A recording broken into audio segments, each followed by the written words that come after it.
If it's too good to be true, it's too good to be true. Sell for big developer that where you can get paid, where your clients know that your projects are going to go through and they'll be able to get the unit. So take advantage of that. And so, don't chase the newest thing. Work with reputable developers that pay, like Canderel that we'll talk about in Cat, who are partners in this project. And so if you do that, yes, your client may pay a little bit more than what some other developers are selling for, but at least you get peace of mind that project will go ahead. So that's kind of the for is work with the bigger developers with a track record. So what do I feel is going to happen in the market in general? So pre-construction works when resale starts to get better. So a couple of things that are happening, and you'll see it on the next slide, is we saw that inflation went down to 2.9%. You saw that probably last week, which is a very good thing from 3.4% the month before. 33% of inflation is because of housing, and the housing costs are higher because interest rates are higher. So it's kind of like a double-edged sword with the Bank of Canada.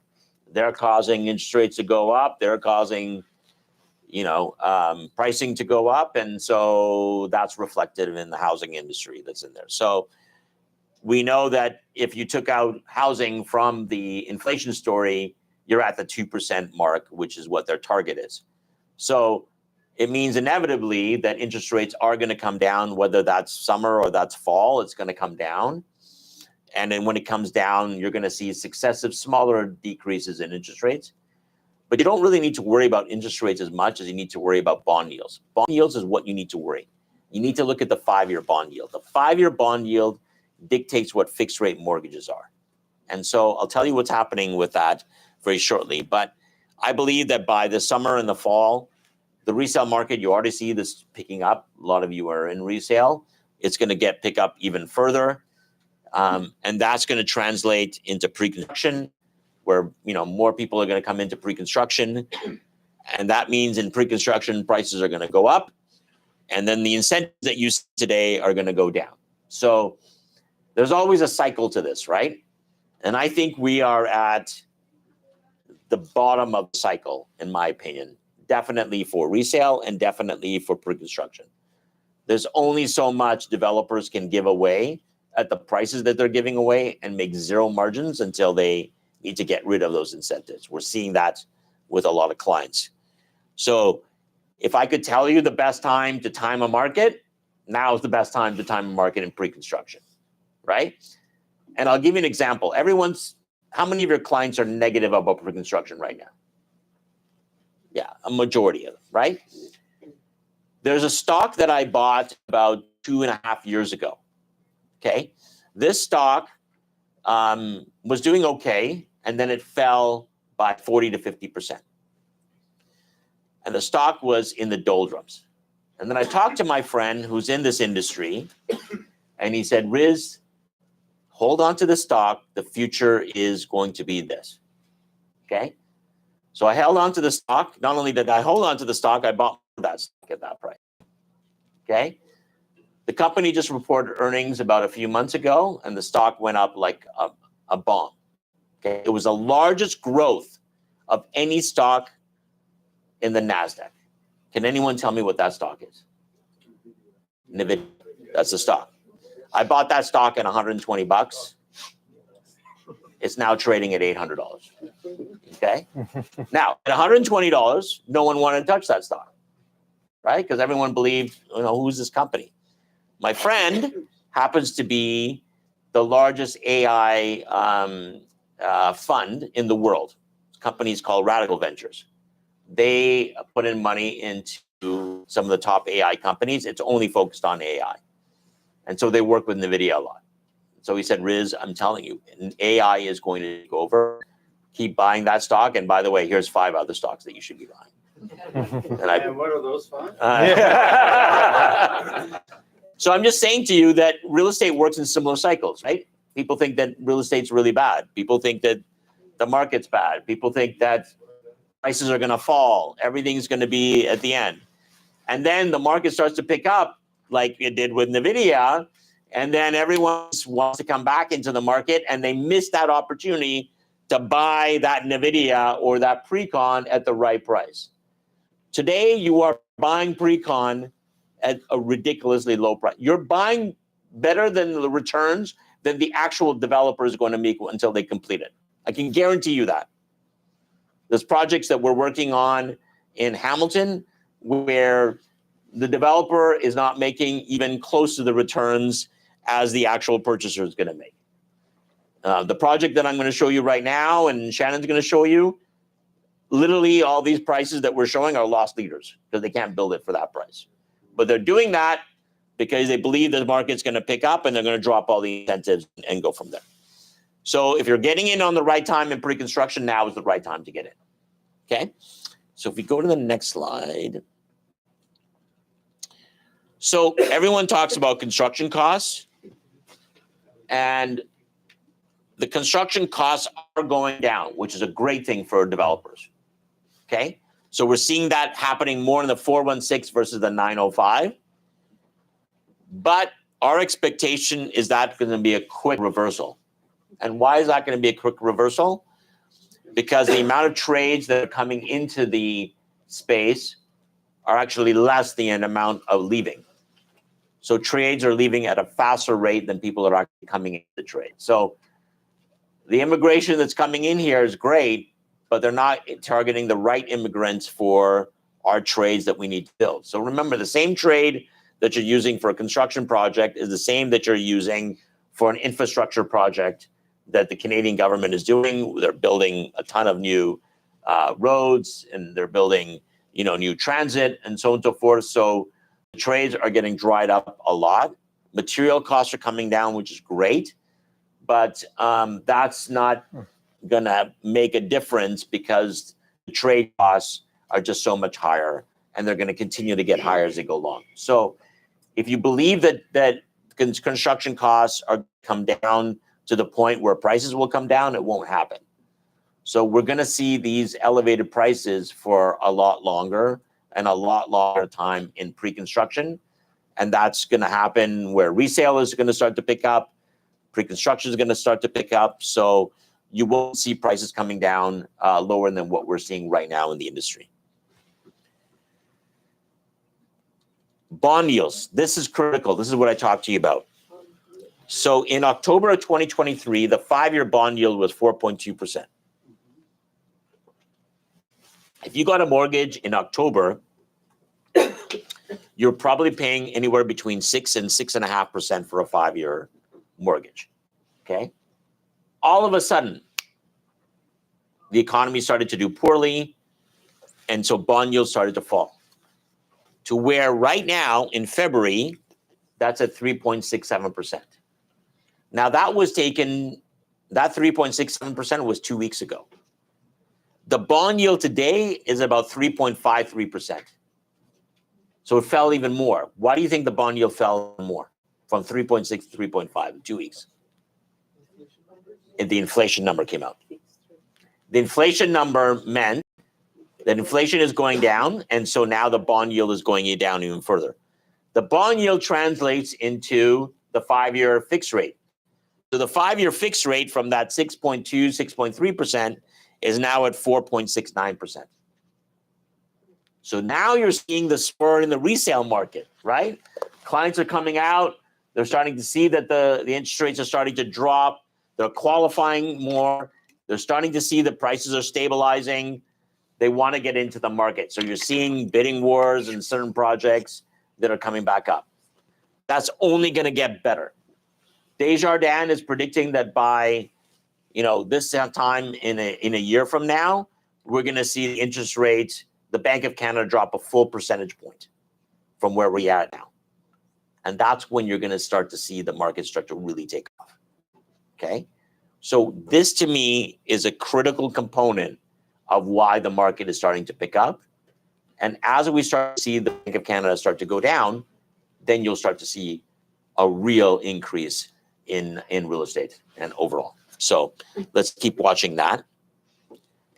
So this is something I'm going to talk to your question about. So Yes. we'll skip this one. Okay. But we'll come back to this. Sure. I want to talk to you a little bit about a project that RAD is working on with Canderel and Kingset called 4A. So if we just go to 2-story one, and I'll let Shannon talk about it. Sure.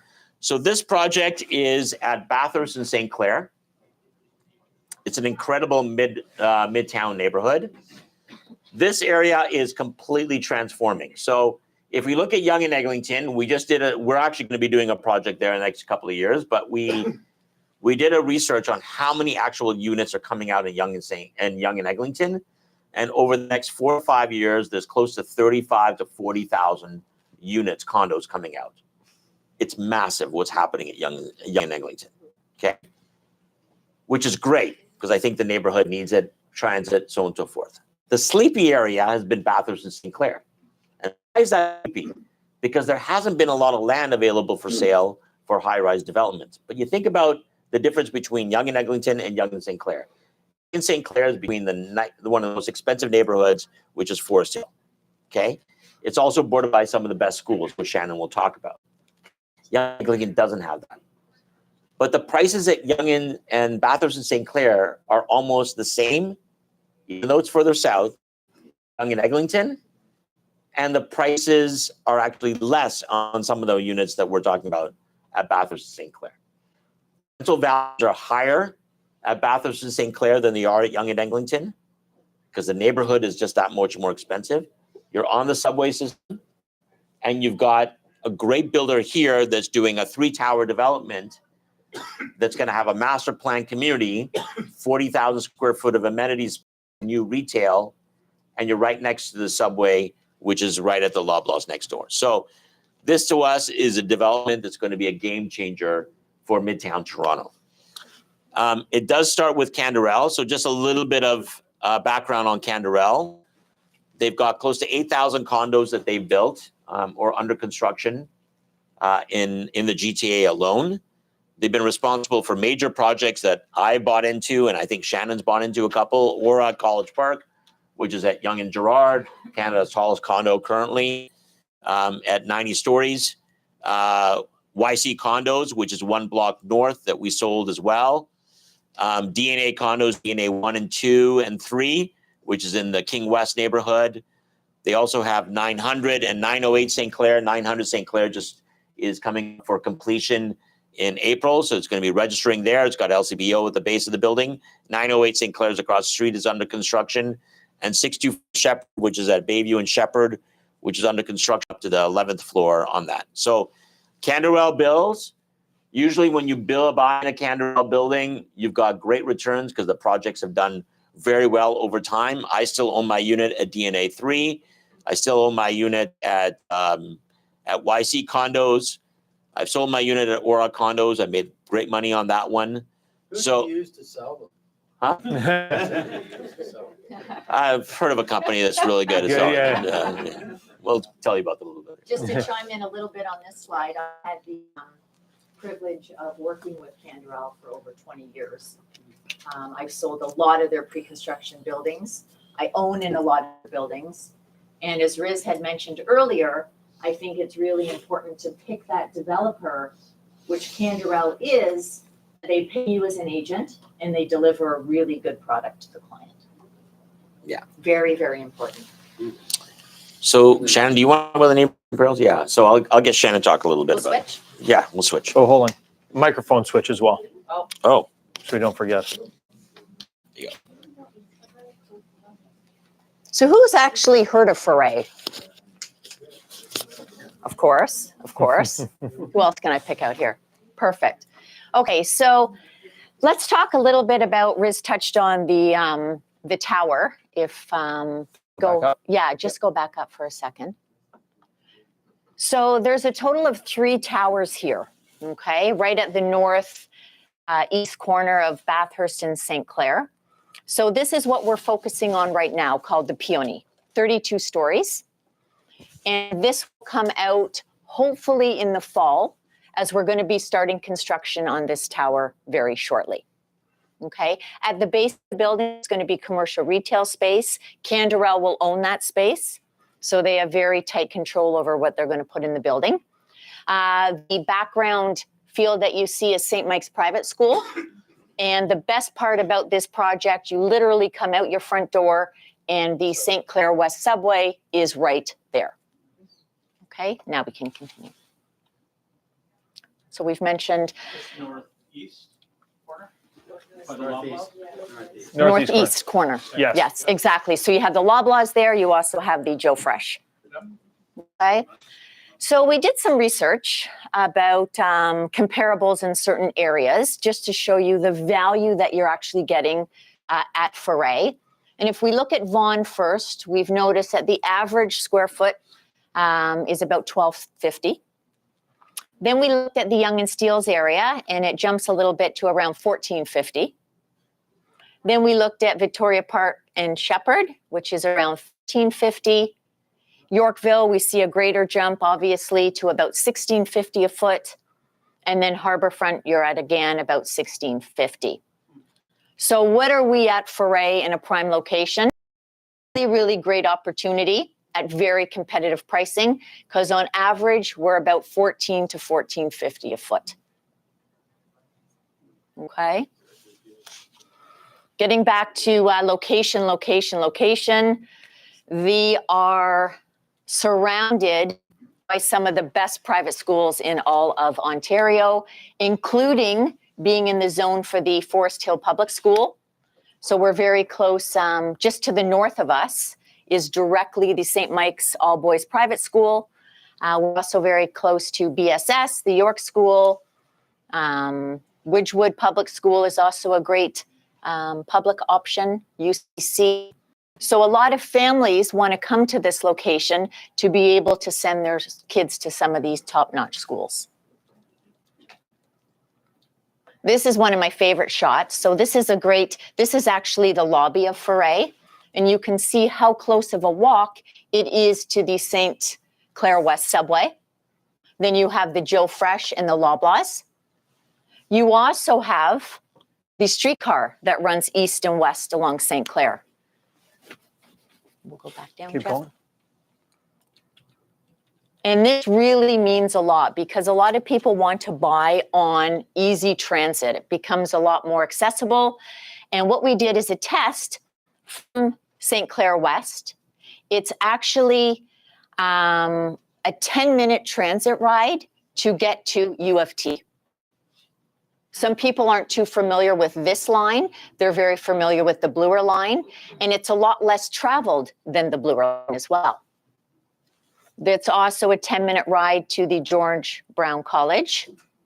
And we all know that U of T has about 65,000 students, and 27,000 of those are international. So the amenity in this building, and I've sold a lot of different buildings, but this building has amazing sort of hotel-inspired amenities. There's over 40,000 square feet. Some of them, just to note, and I also have some renderings, there's an indoor pool with hot tub and sauna on the second floor. We have a 2-story fitness center with a juice bar. There's also outdoor dining and seating with barbecues, a lot of indoor private dining lounges, wine bars, library lounges, a lot of outdoor terrace seatings. And on the 9th floor, we have a beautiful outdoor pool that's sort of overlooking the city and skyline. So not only an indoor pool, but an outdoor pool as well. If you come to the sales office, you will be able to see exactly what buyer is going to be getting. This is a great rendering of our lobby. And we even have the big chandelier in the lobby that will be situated in the actual lobby of the building.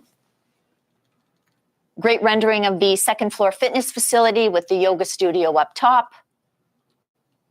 Great rendering of the indoor pool, hot tub area, opens up to a large private terrace. Wine bar, really nice amenity space that you can rent out. Again, you don't see this in a lot of buildings, getting back to that sort of hotel inspired. And then we have an exclusive collection called the Boutique Collection. And the boutique collection is very private. There's only the top 10 floors in the second tower. So the tower closest to the Loblaws, the top 10 floors of the Jasmine offer the boutique suites. And what those are is generally they are larger square footage. There's only 6 per key plate, and they all have 10-foot ceilings. They have their own private elevators. They have their own private lobby, their own private amenity space, and they also have gas lines on their exterior balconies for barbecuing. So really great for downsizers, very good for upsizers that wants that, wow factor. So I can also send out this Yeah, we'll share it with presentation everybody as at the well. end. Yep. Yeah. So let's talk about incentives. What are the incentives for you as the agent and as well as for your clients? So we have amazing pricing at Foray. Our studios are starting just under $600,000. Our 1-bedrooms are $650. 1+ studies come in around $700. 1+ dens at $750. We have junior 2-bedrooms at $850. Okay, so this pricing is reflective of some really good credits that we're offering to your buyers right now.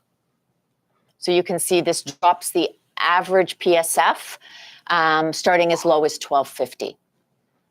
So for any studio, 1-bedroom or 1-bedroom plus study, we're offering $30,000 credit off the price.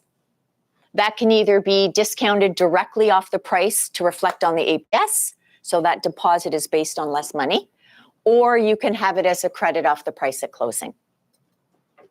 For any 1-bedroom plus den, it becomes a $50,000 discount. And for any 2 or 3-bedroom, we're offering $124,000 credit.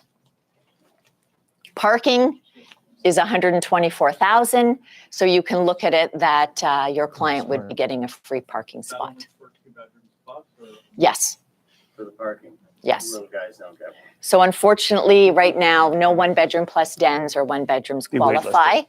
but waitlisted. Okay. And projected maintenance per foot, You're looking at about 68 cents a square foot, including nothing. including some things, but in newer buildings today, you're going to be paying your own water, you're going to be paying your own hydro, you're going to be paying your own gas. It's all individually metered. Shannon, when's the occupancy? So on the APS, we're looking at 2027, the latter part of, but we all know, we can say it together, condos never finish on time. So realistically, we're looking at 2028. Okay, yeah, that's at my end. For the 3 bedrooms, yeah. How many square feet, how big do they get? We have a good range. So they start at minimal, a nice southwest corner unit at 1,000 square feet. They all have 2 full bathrooms.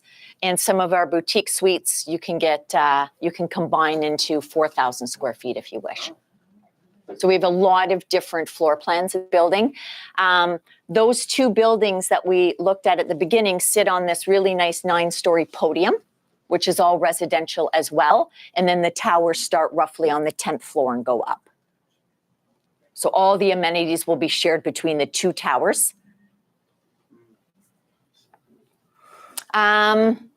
So let's talk now for the client as well. So we know that they're given a credit, and now let's talk about the extended deposit schedule. So $10,000 upon signing the APS, and then a balance of 5% is in 30 days, and then 5% in 120 days. So it's a 10% deposit the first year.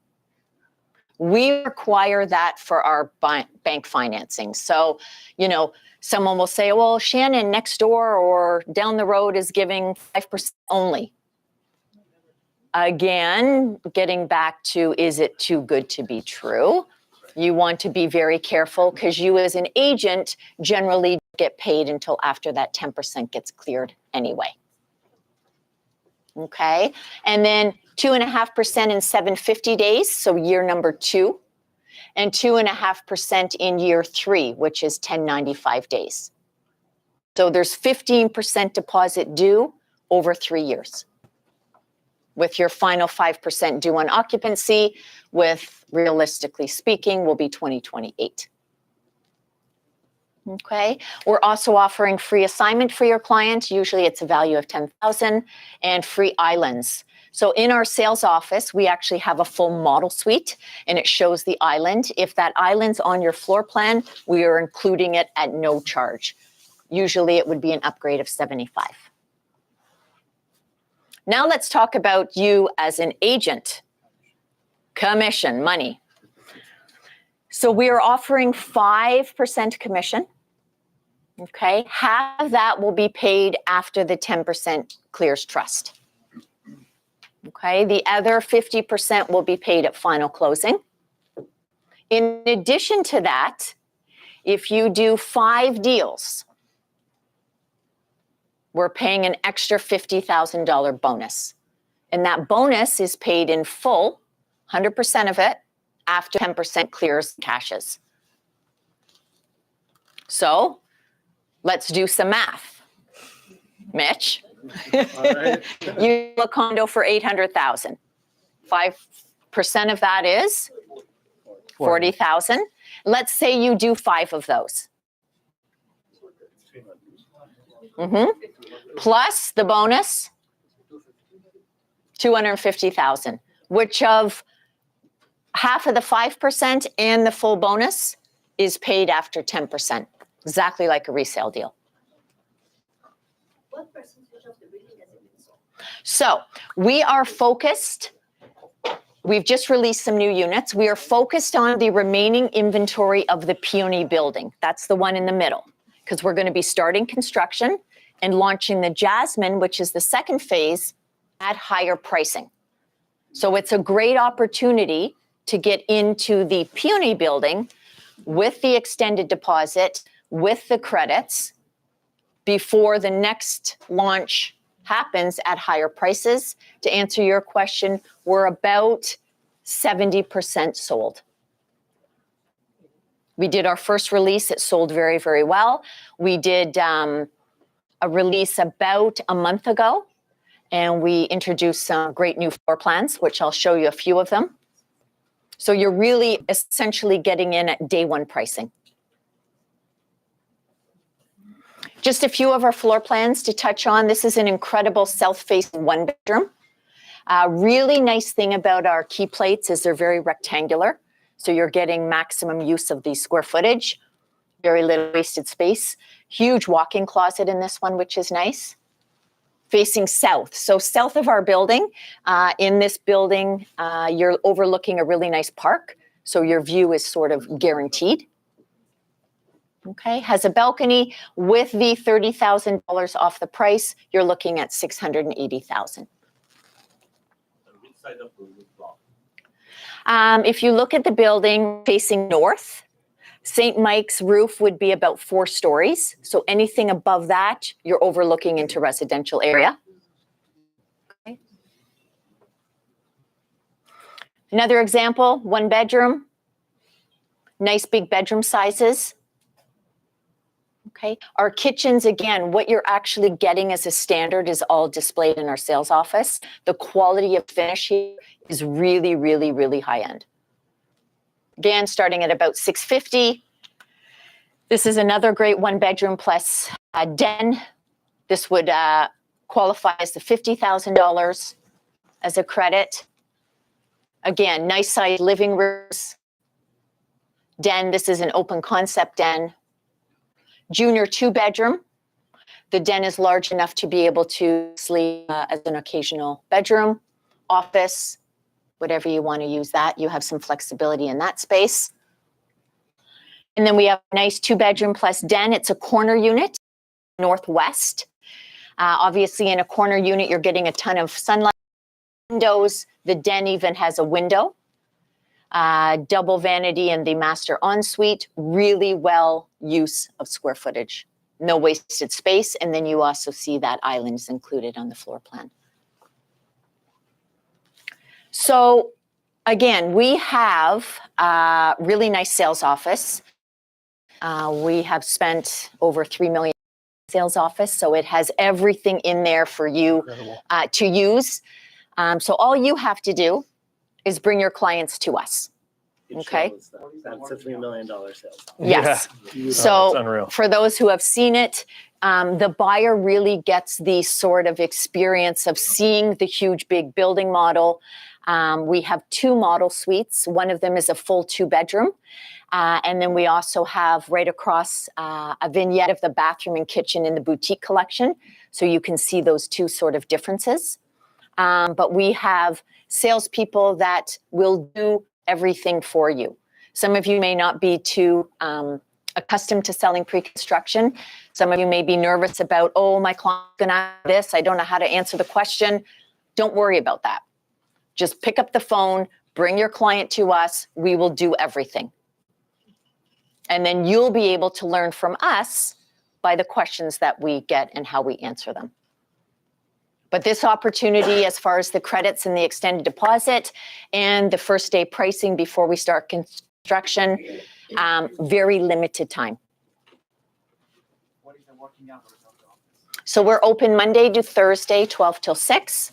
Fridays we're closed, and weekends 12 till 5. Directly behind the sales office, we have an abundance of free parking, so you don't ever have to worry about finding a parking spot. It's there for you to use. Same thing with your clients. Shall we book an appointment or just work? You can do either. If you want to send me a quick note that you're coming, whether you want to come before your client to get all the information or bring them, either way, we're pretty flexible. Anybody have any quick questions before you do your Q&A?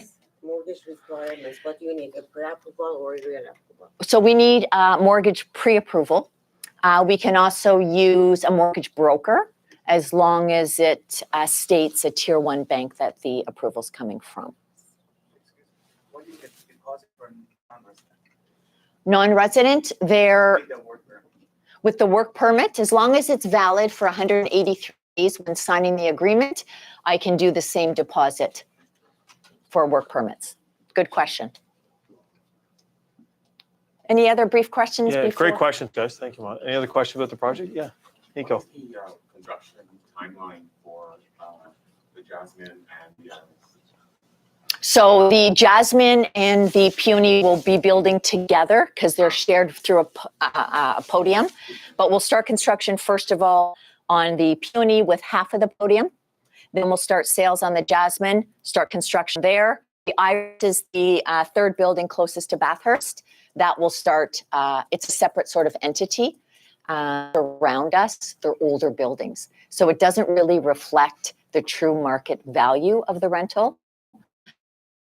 You know, right now I'll always underestimate than overestimate, but you could look at around $5 a foot right now. And then appreciating to closing in Yeah. 2028. Correct. Probably closer to 6. Yes. Any other So questions? There's some Sorry. like units on Foxbar, which are renting for like crazy money. Yes. That's like a great comp as well. And that's, yeah, exactly. And the nice thing is that once you get into that Midtown area, though it's a great location, you do have an abundance of high-rise buildings. So your competition will be a lot more competitive there. What's the difference between building 1 and building 2nd, except the price? They vary a little bit in height, and some of the floor plans will be different. Building number 2, closest to Loblaws, is the only building that will have the boutique collection. Whoever wants a boutique, what should wait until the building 2nd? I'm selling boutique now. Oh, So someone looking for that larger suite, the wow factor, we can certainly look at that as well. Great question. Sorry. Yes. Any more questions about the site? Sorry. the credit is a straight discount from the price? or is it Correct. For upgrades only? No, it's actually right off the purchase price. So you can take it directly off the price for the APS, so that deposit is based on less. Or if you want it as a credit, we'll do that at closing as well. retail will be sold or? No. Nice thing about Canderel is they all hold retail, so they have very strict control over what they're going to put into their building. It'll create value for the neighbors, value for the residents.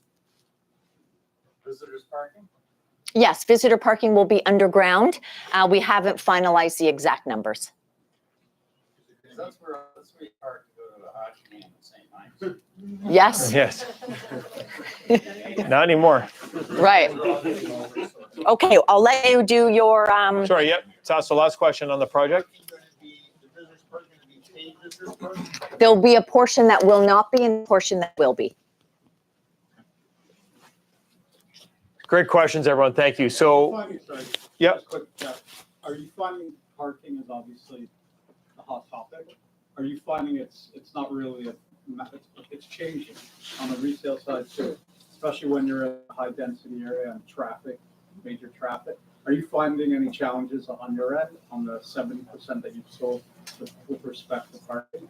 Well, no, because I'll also say that the purchasers who have purchased the larger suites, some of them don't even want parking because of the traffic in the area. They're figuring out that the subway is easier to take. You're always going to get that person that wants parking that they don't qualify.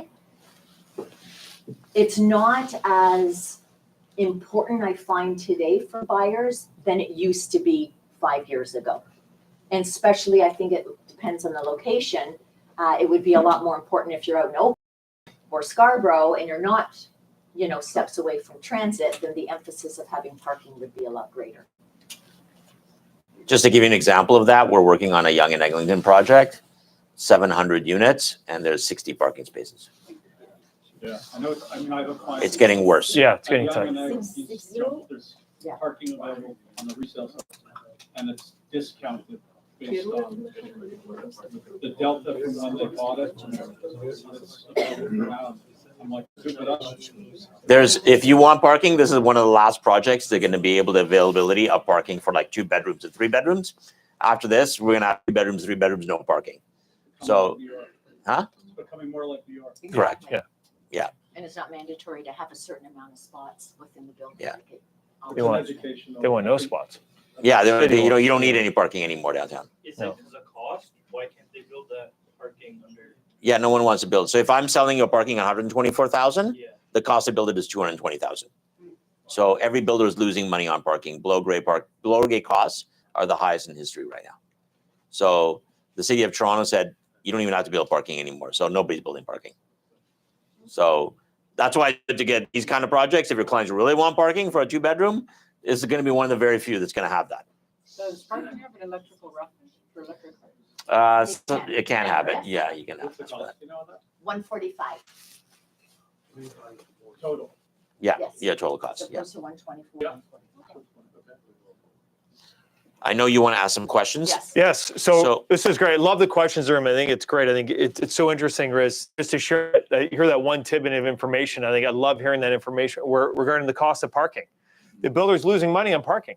We always think, oh, it's always they're making all this money. I can't believe how expensive that parking spot is. But to actually hear and then be able to relay that message onto your clients is so important. The builder, it's costing them $220,000. They're selling you the spot at $124,000, right? It's so it's imperative to be able to translate that information onto your clients. So I shared some questions with Riz before today, and my big question was why pre-con over resale? And so Riz, we have a slide. Yeah. So actually, you came prepared. I made the team do this last night because that was the question. So Sure. I want to just tell you one thing. You can't 29 years. You can't build wealth just buying resale. You will build money in resale because over time the market is doing well. You will do well on that. But the real wealth is built by being pre-construction, and I'll give you a couple examples of it. You get to take advantage of future appreciation. So when you buy this product at $1,400 a foot, let's say, we know in 2028 it's going to be worth a lot more money, right? But in 2028, if you're buying in that resale, if that goes up to $1,600, $1,650, you're buying at that price. But today you're buying it at $1,400 a foot. So even if the builder's losing money on that unit, you're getting it at today's price, not at the 1650. You can't do that in resale. Okay?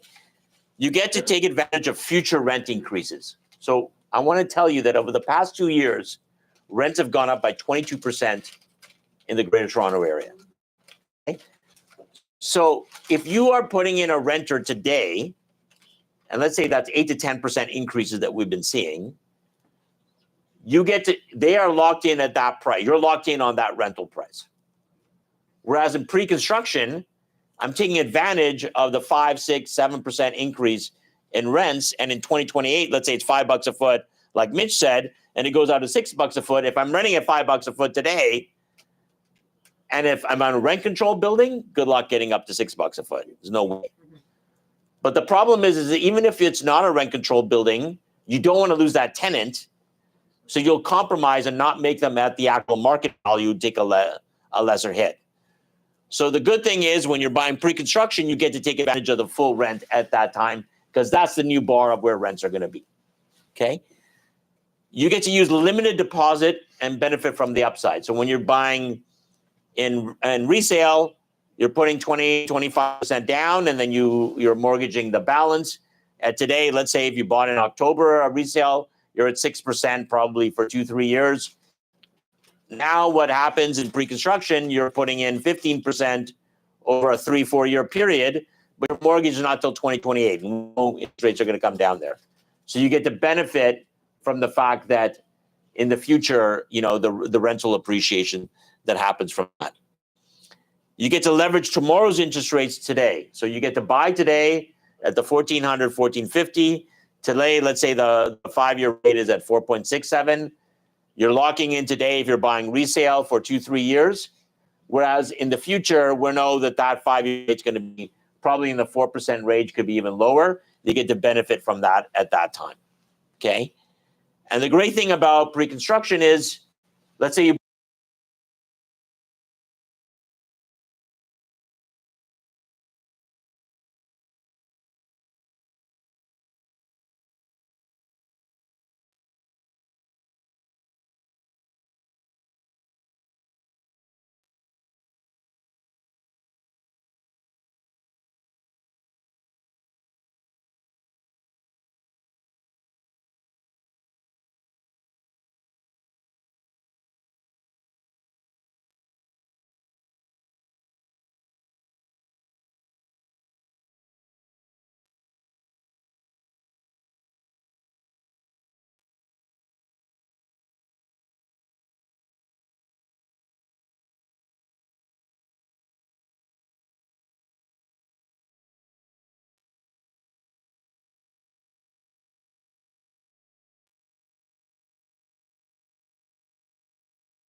a small portion of it, but the bigger portion is from the individual investors that are buying.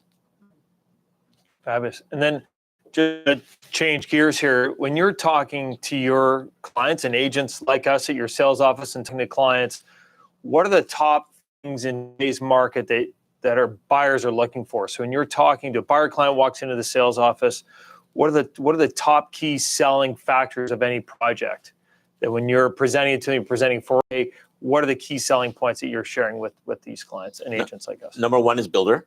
Okay. Okay, so I think that's the most important thing, that they want to make sure that this project is going ahead, and the agent wants to make sure that they're going to get paid. We're in a tough environment, right? So you don't want to be in a situation where you've sold a project, it gets canceled, and these commissions that you're banking on are not going to get paid out. So that would be number one. Number two is the location of the project.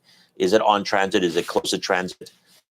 Is it in a prime neighborhood where rents are going up, or where appreciation is going up? Those are important factors. Number three is the deposit structure. So if I can put as little as I can down over a certain period of time, then I get to benefit from the upside that I talked about. So those That three for sure. And then I would say that the price, right? So if I can get a credit on closing and the PSF is good and it's competitive and I can see an upside, it's important. The things that I see least about is rental guarantees. I think are coming out only because the taxation of it on a guarantee basis. Also, some developers are offering you cash to top off your rental amount. What people don't know that gets taxed at a 50% basis on your income. So it's really not, if they're giving you $2,000 a month, you're really only getting half of that. So there's taxation issues with a lot of that. So I think just straight up, what's my pre-SF? What kind of discount can you get me? Can you get me an extended deposit structure? Is the builder good? And am I going to make my commissions? Those are the kind of 4 or 5 things I would recommend. And you've touched on it already. I love how you shared kind of the negative promotions that aren't working as well. What are some of the promotions that are working that attract clients to make the purchase? Yeah, so I think definitely the discount on the credit on close there, which brings your PSF down. I think that the extended deposit structure is an important factor. Okay. Things like 1 year free maintenance and like assignment fees and all. Everyone's offering free. Sure. It's not like those, but I would say those are 2 of the most important things. Okay. If you can get that, and the quality, right? So if you look at like a 4A, like you've got Bosch appliances, you've got really beautiful kitchens that are there. The space is nice, like it really feels good.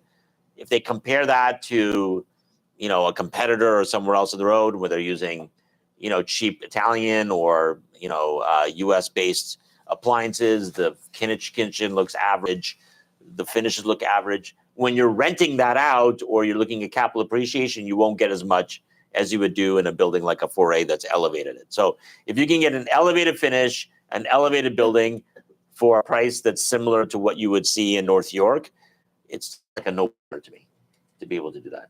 And I answered a lot when I'm touring in the sales office. We go into the model suite and they're like, okay, Shannon, I'm paying $700,000, but what am I actually getting? Is all this upgraded? Do I have to pay extra? No, Canderel does a really good job at what you see is what you actually get. So you don't have to spend more money. Yeah, I think that's very important overall when you're comparing. Fabulous. And just one final, does anybody have any questions before yes, go ahead, sir. Quick question, receivership. When that happens, 99% gets resold at different prices, or they usually have to keep, if it's already being built like Mizrahi, will they be same owners keep it, or they can be resold the whole building? What usually happens? So Mizrahi is a different situation. I don't know if they'll get people out of the deals or they will keep them in the deals and just raise the price of the remaining inventory. So I just don't know how that will happen. But if it's a general project that's sold too cheap in the beginning, most definitely they will terminate all the agreements of purchase and sale. There is a project, for instance, there's a project called there's a project on the waterfront. Yes. Well, a good example, the one that's finished is One Bloor East. Yes. Right. So they went through a receivership, and they increased prices. A lot of the buyers stayed in, and they finished the project. Right. Somebody came in, bought the project, they increased the prices. Most people stayed in, and they finished it, and everyone did very well. Yeah. Yeah. So. If the project not being implemented by Caesars, the client says, I like this project, proper research to make sure that they're actually good builders or the financing is really there. Is there a special way, anywhere we can look? You should go to the Tarion website to make sure that the builder does not have any negative listings on their website about their performance. You should speak to Jeff. He knows 99% of the builders. I'm sure he won't comment on all of them, but he has a good way of seeing it. You should go take a look at their projects. Look at their track record. The track record of success. But track records always don't say that, right? So it's really like, relationships and, your broker of record and so on and so forth to kind of feel where they're overall. Yeah. Yes, Tasman. In this project, is there any forced City of Toronto subsidized housing? So the city of Toronto is trying to implement something called inclusionary zoning, right? So inclusionary zoning that says that 5% of all projects coming out that are close to subway stations need to include, that's as of this year, need to include subsidized housing. The challenge that the city of Toronto and the province are having is that they're enforcing it, but no one can make the numbers work because subsidize 5% of a project. It means that you as an end user or a buyer, investor, have to pay the higher price. And the province wants more housing. So the province is putting pressure on the cities to say, we will give you more money for housing, but get rid of inclusionary zoning, get rid of all this stuff, get the project zoned, okay, and get it built. And so that a lot of projects that were supposed to include inclusionary zoning are getting rid of it. This does not have it. There's 15 units that have to be affordable in the project, but relative to the 1,000 units, it's just nothing. And they're on certain floors. You rent or get term occupancy? Yes. Can't fit on a lot. No. That's great. Well, Riz, thank you. I have one final question. Sure.